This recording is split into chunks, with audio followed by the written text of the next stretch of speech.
The black guy is the subculture's definition of Hitler. Okay.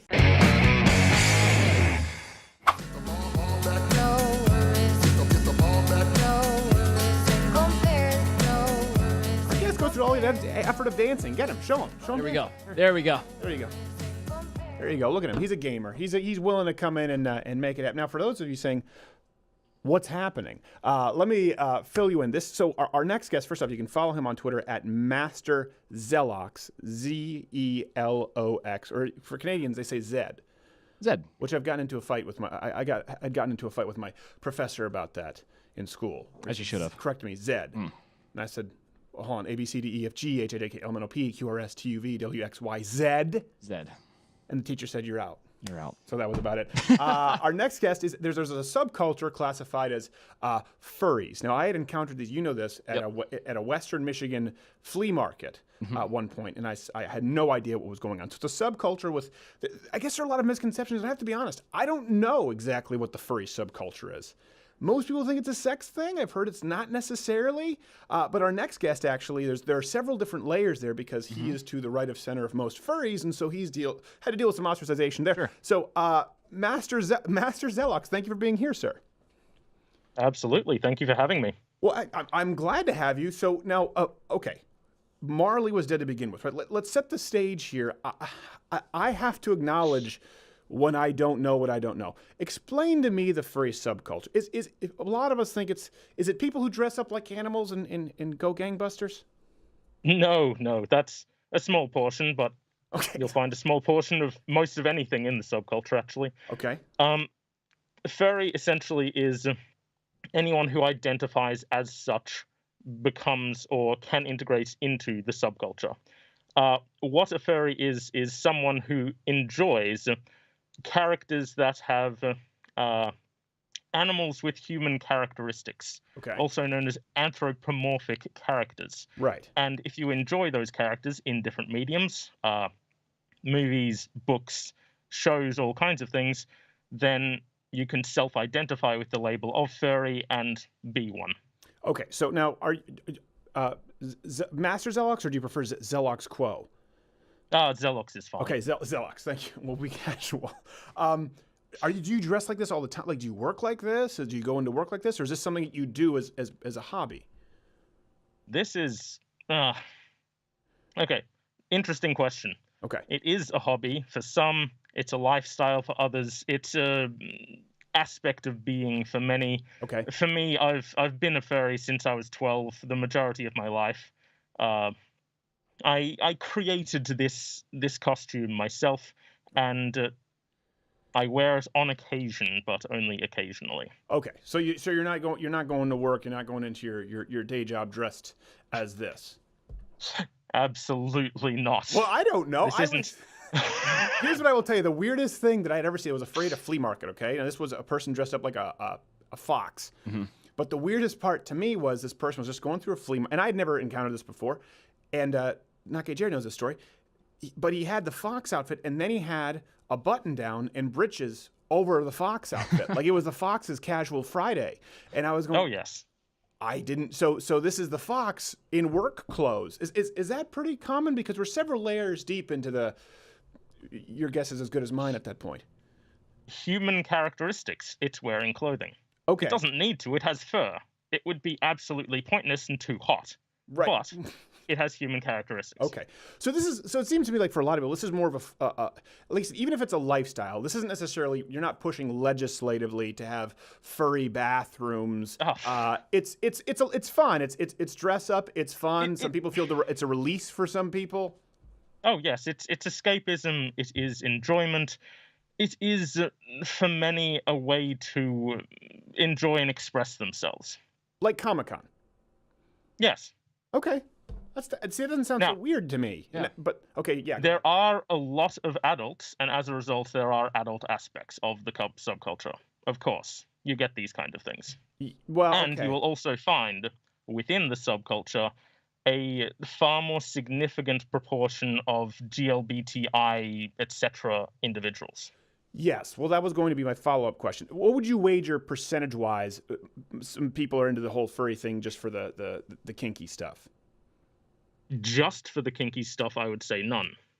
Okay. Because you are focusing solely on the kinky. You have to remember there is the enjoyment aspect, the personality, the enjoyment of animals. There's all of these other concepts. Right. Okay. So for what would you say percentage-wise? Let me rephrase. Percentage-wise of people who are attracted to the sexual component to it more than the expression, the fun. Well, what would you say percentage-wise are people who are out there having fun, dressing up, versus people who are primarily attracted to, the furry sex parties? I can't even pretend to imagine I could know that number, unfortunately. Well, because this is how people perceive it, obviously, and a big part of it is because of the LGBTQ AAIP push. So I know, obviously, you don't. I don't believe you're a part of that community. You are more. How would you describe yourself? Conservative, libertarian, right-leaning? I am a left-leaning libertarian, and I would describe myself as part of that group, actually. Oh, really? Okay, I apologize. See, I got it wrong. Well, no, that's entirely, no, it's fine. Then why all the hate? Why are people so angry with you? I mean, I had to do some digging to make sure that none of the claims were true, and I see a Star of David there, Nazi, crazy alt-writer. This is what they've said to you about you, and I know you've had some backlash just for expressing different opinions. So if you are a part of that community, and you're a left-leaning libertarian, and you're a furry, why don't you get the hall pass? In the furry subculture, the Overton window is so far left, and it was left to begin with. But in the last few years, ever since the election of Trump, it has been pushed further left and further authoritarian. Okay. As a result, anyone moderately left, centrist, libertarian, conservative, all of these individuals are getting targeted and told that they're Nazis, their views are bad, they need to leave the subculture. Okay, so they want you. How do they dox a furry? Do they figure? I mean, do you all know each other's identities, or is it generally kept from each other in the community, and you only live under these kind of pseudonyms? How are they able to find you, or have they banned your furry identity character, as it were? Yes, because the furry identity and character is you. It is your expression of self within the community. Okay, so you couldn't But do some furries have different furry outfits, different furry characters? Oh, yes, absolutely. Okay. There are many who have multiple, and they flip constantly, but you tend to know who they are. So if you were to change, let's say, an outfit, if you were to build something, you'd think they would still know?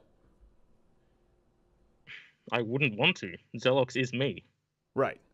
Well, yeah, you shouldn't listen. If you shouldn't have to, especially, I would think kind of the last bastion of safe space for being a little different would be freedom. You know what I mean? I mean, listen, I'm sure you and I don't line up on a whole lot, but I would think they should be taking anyone they can get, all encompassing. If this is bizarre, that's the most bizarre component of this to me, if you can believe that.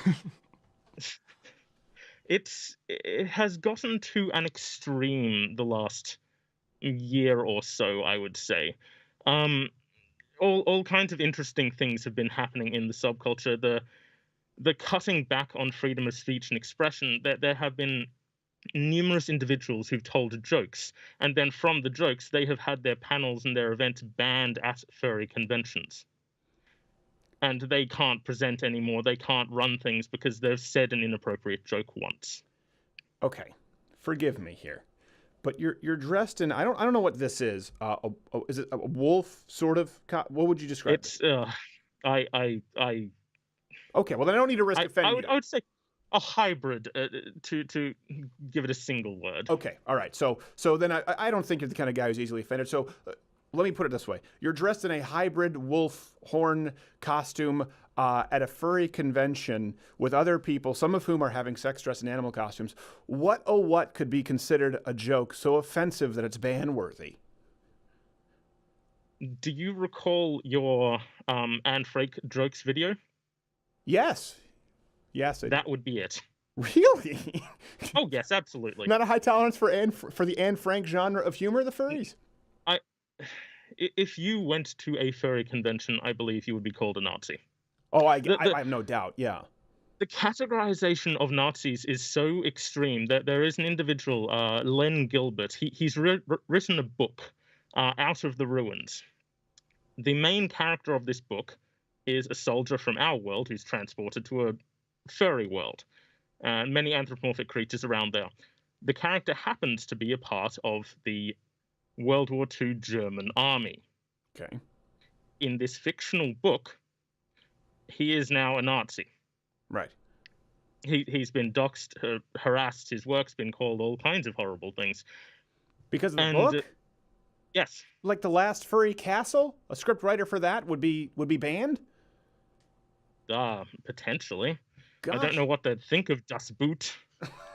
Okay, let's make sure to clear the air here, because you'll have people say you're a Nazi. Let me make sure. You don't hate Jews, correct? No. You don't believe anyone is racially inferior? No. You don't believe in nationalized socialism to the great nation of Germany under Mein Führer? No. Okay. So listen, folks. I did my due diligence. Passes the sniff test. There's a lot of other questions that I'm sure I'd be a little bewildered with the answers. Well, let me ask you this too, because I know, having done some research, and listen, I'm sure you can appreciate that. For me, this is going into a dark internet wormhole. Some of this stuff. Yes.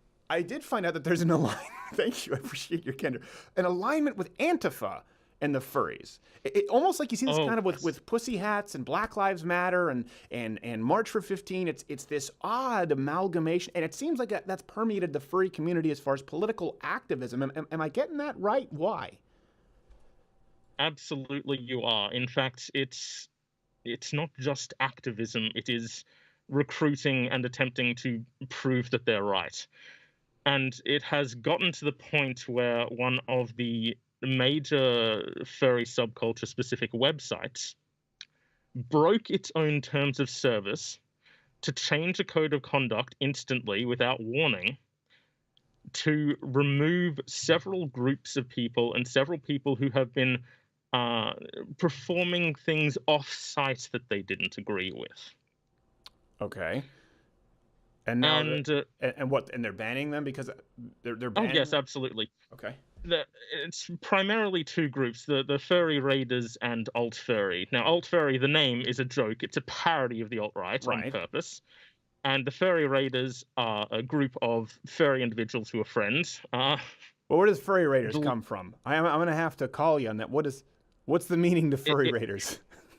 It comes from Second Life. It was founded in Second Life, and they would raid particular areas and do some trollish type jokes. Oh, okay. All right. Okay. And they're all Nazis because they wear an armband with the paw print on it. The head of the Furry Raiders, Foxler, who in reality is a half-Thai man who's in a homosexual relationship with a black guy, is the subculture's definition of Hitler. Okay. I don't know what to do with that. And here's the thing. Usually we have some kind of a call to, like, I don't think there's much we can do to help you. Oh, no, but being able to talk about this at all is assistance. Okay, well, thank you. I appreciate it. I mean, I'd be like, like free Tommy Robinson. We just came off that. It's like, listen, I don't know the Thai guy. I don't know his gay black lover. And I know nothing. So there's nowhere I can direct people.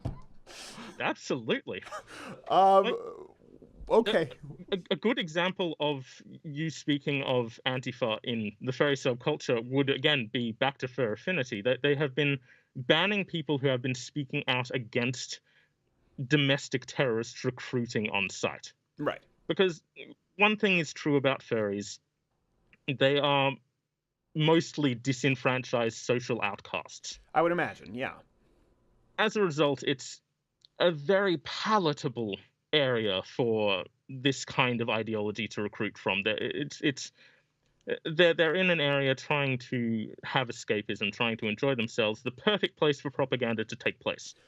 I would imagine, and a lot of people are going to give me flack for this, I would imagine that the prototypical furry is someone who is probably a social outcast, like you said, probably very intelligent, as opposed to social outcasts who might join gangs or who might just turn to drugs. This is probably somebody who's an outcast with an overly active, creative mind, and so this is an outlet. It's a way to express themselves where they feel safe. So I would imagine that would be fertile recruiting grounds, because you're looking for people who are a lot of people can become charismatic in character, gender or in another yes, identity. Absolutely. And my brother was that way, and a lot of comics I used to work with were very, very nervous before going on stage, and they had these personas, and they were incredibly intelligent, but a lot of them were very needy, you know, and I would imagine that's probably very similar with a lot of people. Hold on. But practical question, how do you beat the summers? Because it's hot as Satan's butt crack down here, and I don't think you'd see many furries in Texas. That's true. What do you do? Come to Australia. We have incredibly hot summers, which I believe are worse than Texas occasionally. Yeah.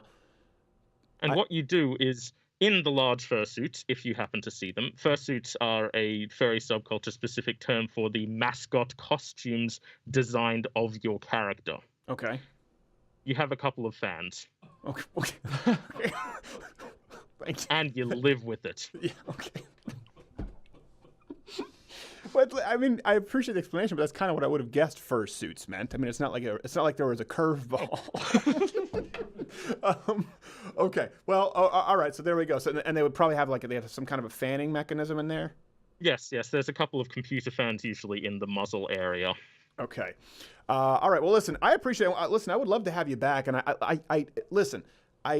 first off, legislatively, the second if furries start pushing for different bathrooms or teaching kids about furrydom, I'm going to have some disagreements, and I think you understand that. We've had kind of the same relationship with Blair White, but I hate to hear that you're ostracized from a community just for having different views, certainly as a more left-leaning libertarian. So you are at Master Zelox, Zelox, and do educate. Come back. This has been illuminating for me. Even if I don't get it, even if I'm not on board with all of it, I appreciate you helping us out, understanding this.